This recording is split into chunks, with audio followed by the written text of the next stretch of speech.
sen beklenensin. Bolluk, bereket, saadetle sen özlenensin. Hizmetlerle bu ülkeye güneş doğacak. Hilalin yıldızın daim hep parlayacak. Hizmetlerle bu ülkeye güneş doğacak. Hilalin yıldızın daim hep parlayacak. Daha iyi bir yaşam senin hakkın.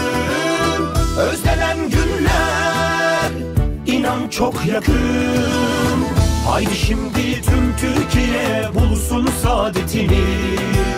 Başkanım, bu otobüs durağı meselesi özellikle benim de bu ilçede hem bir seçmen olarak hem de belediye başkanlarıyla röportaj yapan bir kanal olarak özellikle sorduğum ve özellikle önemsediğim bir konu bu. Çünkü ben oraya gittiğim zaman, çoluk çocuğumu İstanbul'a yolcu edeceğim zaman çocuklarımı o durakta bekletmiyorum. Biraz ileri götürüyorum. Çünkü o kazanın tam göbeğinde bir durak var, böyle kulübe şeklinde. Yani orada kavşaktan iki araba geçerken, ki çok da kazalar olmuş orada. Ben kaza anında hiç görmedim ama kaza artıklarının asfaltın ortasında olduğu dönemlere şahit oldum. Birkaç defa rastladım böyle arabaların farları yolun ortasında. Ciddi kazalar ve ölümlü kazaların olduğu bir yermiş. Yani orada bir kaza olduğu zaman büyük araçlar, tırlar geliyor tabii Karabük'ten. Çok tonajlı araçlar olduğu için haklı olarak kaptırmak istiyorlar yokuş yukarı. Oradan o hızla geldikleri için kavşaktan da biraz mülayim geçen bir araç olursa, yani ona vurduğunu düşünce direkt onu otobüs durağının içine sokacak oradaki. Aynen öyle. O durakta bekleyenlerin hepsi maazallah çok tehlike altındalar. Ben onun için çocuklarımı orada bekletmiyorum. Biraz ileri götürüyorum ve gözünüz açık olsun, bu tarafa doğru bakın.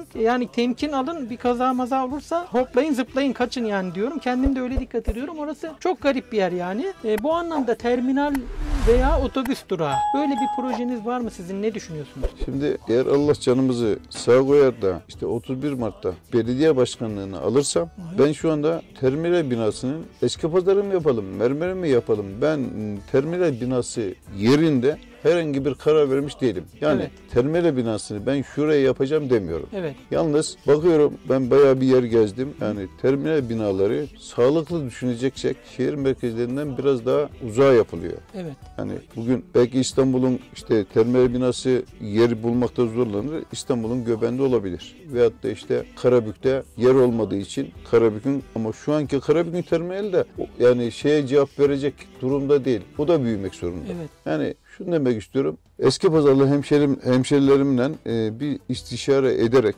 terminal binası yerini en uygun bir yere yapmak istiyorum. Ben de çocuğumu İstanbul'a gönderirken gerçekten kışa iyiydi. Orada soğukta işte bir yani ihtiyaç giderecek bir yer yok. Yani şimdi bunu bu şekilde yaptın, işte önü camlı gibi, bir kapılı gibi. Evet. Orada en azından bir yani korunaklı, bir barınaklı mesela yer olsaydı daha güzel olurdu. Evet. Mesela şu anki haliyle açık olmaktansa en azından bir ışık yansa, bekleme yani otobüs bekleme durağı olmuş olurdu. Evet yani. Yani biz onu terminal binası falan demeye gerek yok. Durak işte. Durak, bir kulübe gibi bir şey böyle. Dediğiniz gibi gece yolculuğuysa zaten karanlık, tehlikesi zaten cabası. Bayrağına, inancına, işine dört elle sarılırsın. Ama yine de önce sen unutulur, önce sen yok sayılırsın. Dertlerinle, taleplerinle hatırlanmak senin hakkın. Peki başkanım, not ettiğim projelerinizden sanayi sitesi. Şimdi sanayi sitesi yeri bu Merdiven Kaya'nın biraz daha ilerisinde sağ tarafta, duyduğumuz kadarıyla orasıymış terminal binası yeri. Şimdi sanayi sitesi, sanayi sitesinin yani yeri orası. Zaten sanayi sitesi yeri de bulmak çok zor. Yani oraya işte bir yer belli. Oraya tabii tele duvarlar çekip işte altına demirli betonunu atıp esnaf arkadaşları önce toplarız. Belediyeyi çağırırız. Sizin işte kaç tane esnaf var? Atıyorum 20 tane. İşte 5'te belediyeye yaparız gibi 25 tane bina yaparız. Yani sanayi esnafını bir yere toplamak istiyorum. Evet. Bu benim olmazsa olmazlarından olacak. Yani bunu fazla belediyeye yük etmeden, esnaf kardeşlerimize de fazla yük etmeden, onu yani imece usulü gibi onlara ön ayak olarak isteyen dükkanına peşin para alabilir, isteyen TOGİ gibi kira öder, yani kira öder gibi satın alır. İsteyen de fazla bir rakam değil, cüzi bir rakamla kirada oturabilir. Yani seçenekler bunlar olması lazım. Evet. Yani vatandaşa belediyenin yapacağı kolaylıklardan bahsediyorum. Evet. Yasin Bey. Evet başkanım. Bu arada kanalıma henüz abone olmayan, ilk defa seyreden arkadaşlar, hala abone olmadıysanız abone olmayı, videolarıma beğeni bırakmayı unutmayın. Yapılıp bozulan kaldırımlara harcanan para senin. İhalenin kime, nasıl verildiğini bilmek senin hakkın. Başkanım, hep siyaset konuşuyoruz. Biraz siyasetten çıkalım. Sizin bu dinlenme tesisinizi ben Karabük'e giderken gördüm. Yolun sağında bu Karabük'e inen çay diyoruz galiba ona. Evet, Biz değil mi? evet. Çayın tam kenarında. Eski pazardan geçen çay. Bu eski pazardan geçen çay, Evet. yolda giderken, yani Karabük'e giden ana yolun bazen altından geçip yön değiştiriyor. Bazen Aynen, sağından, bazen aynen, doğru. solundan gidiyor değil mi? Doğru. Yani acaba başka bir çay mı diyordum ben eskiden, sonra onu öğrendim. Yani yol dik gidiyor ama çay bir kıvrımlara göre gidiyor falan. Ben sizin yerinizi uzaktan gördüm. Bir gün gelip ziyaret edeceğim sizi nasipse. Beklerim. Ne İnşallah. demek? Yani baktım katlı da yeriniz. Fıranlar dinleme tesisine bekleriz. Evet, inşallah. Çok güzeldi. Özellikle düşündüm, yani çayın da kenarında olduğu için buranın arkası çok güzeldir. Biz karavancılar öyle yerleri çok severiz. Nasıl bir iş yapıyorsunuz orada bu şehirler arası yol boyunda? Biz otobüs ve tırlara şu anda ben yapmıyorum, yani hizmet vermiyorum. Küçük araçlara hizmet veriyorum. İşte küçük araçlara ne gibi hizmet veriyorsun dersen, kuyum var, kuyu kebabı yapıyorum. Kuyu kebabı. Tabii. Köfte, ızgara, efendime söyleyeyim kuru fasulye, pilav gibi düşün. Efendime söyleyeyim zamanı sağında yumurta olabilir. İşte domatesin seri olmadığında ne deniyordu? Menemen. Bu Samsun yolu üzerinde Çakallı menemeni var ya, Çakallı diye duymuşsundur. Menemeninden meşhurdur. O menemenin aynısını yaparız. Ayran, köy ayranı, köy yumurtası sabah kahvaltı. O iyiymiş başkanım. İşte- bir gün geleceğiz nasipse. İşte bu şekilde hizmet vermeye devam ediyoruz. Evet. Turanlar dinleme tesisinde. Tamam. Eski pazarı geçiyoruz. Karabük'e gelmeden sağda. Buradan eski pazardan 12 kilometre. Eski pazar girişinden 12 kilometre 12 sonra kilometre sağda. sağda. Karabük'e 25 kilometre, eski pazara 12 kilometre, Evet. Çerkeş'e 50 kilometre, Geredi'ye 50 kilometre, Kastamonu'ya 130 kilometre, Evet. Zonguldak'a 135 kilometre, Bolu'ya 110 kilometre. Maşallah başkanım. Yani tam bir böyle belediye başkanı gibi tarifini yaptınız. Duydunuz, başkanımın yerini öğrendiniz. Birileri edebiyatını yapar vatanı sevmenin. Sen vatan edebiyatıyla ihale alıp dağıtan değil, vatanı sevmenin bedelini ödeyen tarafsın. En ufak bir haksızlığa uğramamak senin hakkın. Evet başkanım, başka projelerinizden neler var? Bizim Akkaya Hamamı diye bir hamamımız var. Oranın suyu da 37 ve 38 derece. Evet. Başkanım, ben o konuda yani doğru mu biliyorum, yanlış mı biliyorum? Hani ben dediğim gibi, ben İstanbul'dan buraya yeni yerleşen bir vatandaş olarak o hamam denilen yer, adı hamam olan, yani bu Pamukkale travertenleri gibi yerden su çıkmış. Aynı Denizli'deki travertenler gibi böyle beyaz bir katman var. Orada doğal mı oluşmuş, köylüler mi yapmış? O küçük su çukurları diyeyim ben ona. Birisi sıcak, birisi ılık, birisi soğuktu. Evet. Oraya girmişliklerim var benim. Biz de İstanbul'dan böyle zaman zaman tatile geldiğimiz zamanlarda çoluk çocuk gitmişizdir oraya. Yani bizim bütün çocukların da girmişliği vardır. Sonradan tabii oraya böyle bir sondaj vurulmuş alt kısmına. O sondajın böyle dışarı fışkırdığı zamanlar belediye belirli dönemler herhalde insanlar faydalansın diye açmış. Sonra tabii biz dedik ki buraya güzel bir tesis yapılacak herhalde. İşte artık turistik bir yer olacak. Bir bakıma dedik ki iyi olmuş. Bir bakıma dedik ki kötü olmuş. Hani çünkü doğallığı kaybolacak, paralı olacak falan gibilerden. Yani o İmanlar Köyü'nün yanında İmanlar Köyü'nün halkına özel bir yer gibiydi. Sonra şöyle şeyler duyduk. Dediler ki buradan metan gazı çıkmış. Metan gazı da sağlığa zararlı olduğu için de ilgili bakanlık hangisi ise onay vermemiş. Burası kapatılmış diye duyduk. Sonra dediler ki suyun sıcaklığı yeterli değilmiş. Onun için olmamış. Yani öyle duyduk. Sonra dediler ki bu sağlık turizmi için yeterli ve iyi bir su değilmiş ama eski pazara bununla ilgili bir kalorifer sistemi için kullanılacakmış. Buradan hat döşeyip sıcak su sistemi bütün eski pazardaki evlere kalorifer döşenecekmiş falan. Doğal gaza gerek olmadan böyle bir sistem, böyle sistemler var bazı yerlerde. Gibi duyduk yani. Siz Şimdi buna vakıfsınızdır. Asır Bey, ben AK Parti'nin belediye başkanı adayını hiç tanımıyordum 2019'da. Onun köyünden bir arkadaşın evi yandı. Oraya gittim. Geçmiş olsun dedik. Burada çay içtik falan. Dedim ki ben dedim başkan dedim tanımıyorum. Ben dedi tanıyorum dedi. Benim dedi akrabamdır. Hadi dedi gidelim bir sohbet edelim dedi. Neyse gittik.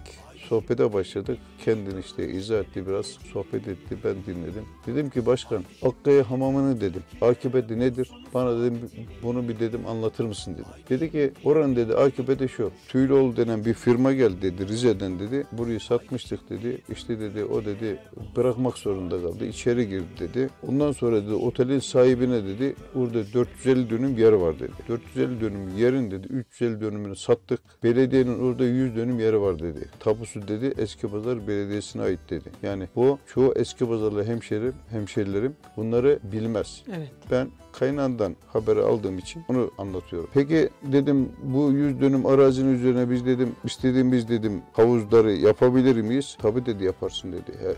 En ufak dedim sakıncası yok dedi. Peki dedim buraya dedim niye dedim bu dediğiniz işte bu havuzları yapıp dedim Eskipazarlı hemşehrilerim ailesiyle gelip biri işte yani aileyle girmeye bayanlara ait bir erkeklere ait işte önce dedim açık yaparsın bu havuzları sonra dedim parayla zamanla kapatırsın dedim. Bir de dedim gençler dedim ben Zonguldak'ta 50 sene yaşayan bir kardeşiniz olarak anlatıyorum. Filyoz'da işte orada burada bir ölen varsa kesin Karabükü'dür. Yani suda boğulan. Bunları da hakikaten de dediğim gibi öyle çıkıyordu. Yani Karabük'ten gelmiş işte Eskipazar'dan veya da Ocak'tan yüzme bilmeyen denizde boğulmuş. Duyuyorduk bunları yani eskiden. Dişinden tırnağından artırdığın, evladının rızkından kıstığın vergilerin bir kuruşunu dahi israf etmeyecek bir anlayış senin hakkın. Onun için ben şimdi 2 havuz yapacağım diyordum. 3. havuzu yapacağım. Biri gençlere yüzmeyi öğrenmek için yapacağım birini. Açık bak bunlar da açık olacak baştan. Evet. Yani bir kepçeyle beraber havuzun yerini açtırıp tabanına beton dökersin kenarlarında düşük bir maliyetli şekilde bir şekilde yaparsın. 3 tane havuz. Gençlerin yüzeceği havuz biraz daha büyük olacak. Evet. Bayan erkeklerin işte 150 metre gibi düşün yani bir alan yani 150 metrekare gibi havuzları düşün. Bunların da ileride üstlerini kapatmak şartıyla oraya temiz su koyup havuzdan çıktıktan sonra temiz suyla duşunu alacak ve evine gidecek. Evet. Yani bu cüzi bir rakam olur yani fazla pahalı. Şimdi orada özel sektörde arkadaşlar orada havuz yapıyormuş en son işte bir hafta 10 gün önce aldığım habere göre. Yani gidecektim gidemedim. Gidip bir göreceğim işte ne yapmışlar. Benim bildiğim kadarıyla orada 100 dönüm arazi var. Onlar 15 dönümünü kiralamış diye duydum. Şimdi orada gerçekten özel teşebbüse yine ihtiyacımız var. İşte bir iş adamı geldiğinde mesela belediye de yapsın 1+1 işte gece konaklama gibi özel sektörde yapsın. Yani özel sektörün biz engelleyecek bir şeyimiz yok. Onun için mesela Kütahya Simav'dan ben sana örnek vereyim. Kütahya Simav'da senin dediğin gibi Kütahya ile Simav'la şehir merkezinin yani Eynal kaplıcalarının arası en az 7-8 kilometre. Ben çünkü çok gittim. Bütün Türkiye'deki kaplıcaların hemen hemen de %70'ini gezdim. Yani ezbere konuşmuyorum. Evet, oranın fakat gezdim de ben yani suyu yerin altından işte 160 derece çıktığını biliyorum ama bu ısıtma sistemi midir yoksa doğal su mudur onu bilmiyorum. O suyla beraber 25.000 nüfuslu ilçenin tamamıyla ısınması kalorifer sistemini yani doğalgaz gibi kullanıyor orası. Artı hem de 1+1 odalarda kalmak şartıyla 1+1 odalara mesela gidiyorsun işte geceliği şu anda benim bildiğim kadarıyla en son ben kaldığımda yalan konuşmayayım 250 liradan kaldım. Şu anda da internetten araştırdığıma göre 750 lira yani 800 lira 750 lira gibi düşün. Bu rakamlarda 1+1. Orada her şey senin aynı böyle karavan gibi. Orada tüpü var, tavası, çaydanlığı yani senin ihtiyacın olan hepsi var evde. Evet. Sen sadece kumanyayı alıyorsun. 1+1 mutfağı var. Evet buraya öyle bir şey yapılsa özellikle otobüste seyahat eden hemşerilerimiz için çok güzel olur. Gelmişken birkaç gün kalırlar. Şimdi Asır Bey. Asır Bey yani bu dediğim şey Akkaya'da aynı Akkaya'nın hani sen diyorsun ya işte Pamukkale gibi. Şimdi toprağı biraz böyle dayanın etrafına doğru serpiştirirsin, biraz yükseltirsin. Oraya küçük küçük mini havuzlar yaparsın Akkaya gibi. Şimdi bir tabak diyelim, bir tabak. O suyun içine koy. Aynı böyle o Akkaya'nın şeysi gibi Pamukkale gibi olur. Evet. Süs eşyaları olur. Evet. O aşağıdan çıkan su da mesela sarı siyah gibi değil mi? O su. Çamur renginde gibi böyle. O da mesela süs eşyalarında kullanılabilir. Yani bunu çoğaltabiliriz. Evet. Ne demek istediğimi anladın mı? Yani çok şeyler olur. Evet. Yeter ki Eskipazar kazanan belediye başkanı ben olayım öbür arkadaşlarım olsun. Çok da önemli değil. Yani taşın altına elini koyacak adam lazım. Oyunu aldıktan sonra sana sırtını dönen değil, iş başına geldiğinde seninle sırt sırta veren bir yönetim senin hakkın. proje yapması gerekecek. Evet. Anlatabildim mi? Bu yani belediyenin gücüyle olacak iş değil. Anlıyorum. Ve derin sondaj vurup veyahut da o suyu eski pazara getirip arındırıp saf su haline getirip yani o suyu bir şeyden geçirip mesela gidersin en azından Kütahya'ya, Simav'a dersin ki belediye işte sen bu suyu kaloriferde kullanıyorsun nasıl arıtıyorsun Evet. diye bir soru sorarsın. O da sana yani oradaki şeyi gezdirir. Evet. Yani oradan Fikir oluşur. tabii Evet, yani bir proje onlar, üretilebilir. onlar Tabii. basit şeyler. Evet, anlıyorum. Çünkü Doğru. bir yani ampulü bulma gibi değil yani. Evet, tabii başkanım. Yani Elimizde mevcut bir şey var. Bunu nasıl değerlendireceğiz? Bir kafa yormak lazım tabii.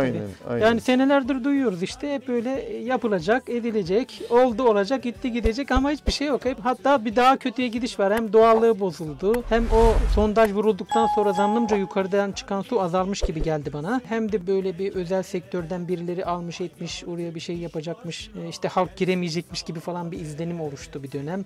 Bir belirsizlik var yani hani benim ama gördüğüm. ben şimdi size kaynağından anlattım. Evet, anladım. Yani orası 100 dönümü belediyenindir. Evet. Kiralayan vatandaş da belediye ücretini öder. Evet, tabii. Anlatabildim mi? Tabii, muhakkak.